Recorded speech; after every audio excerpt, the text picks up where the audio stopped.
नमस्कार, माझे नाव सोलोन्या न्यासेसाठी आहे.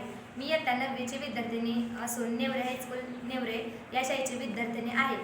आज मी विकसित भारत 2025 यामध्ये सहभाग घेतला आहे. तसेच माझ्या प्रोजेक्टचे नाव आहे मातीचा ओलावा कसा ओळखायचा.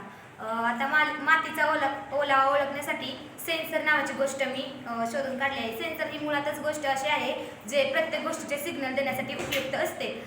तर मातीचा ओलावा ओळखण्यासाठी आणि योग्य शेती करण्यासाठी शेतकरी बांधवांना हेल्पफुल म्हणजे मदत उपयुक्त असणारे सेन्सर हे मी तुम्हाला सांगणार आहे. तर मी 3 सेन्सर बनवले आहेत. 1 प्रतिरोधक सेन्सर, 2 कॅपॅसिटन्स आणि 3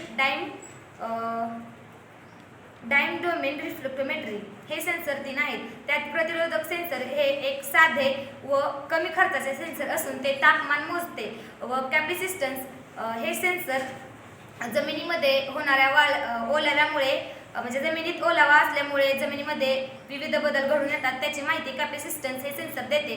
तसेच रिफ्लेक्टोमेट्री हे सेन्सर प्रत्येक जमिनीमध्ये कोणतेही बदल झाल्यास ते वेळोवेळी सिग्नल देत राहते. तर शेतकरी बांधवांना हे सेन्सर खूप उपयुक्त आहेत. तर या सेन्सरचा उपयोग सगळ्यांना झाला पाहिजे. धन्यवाद.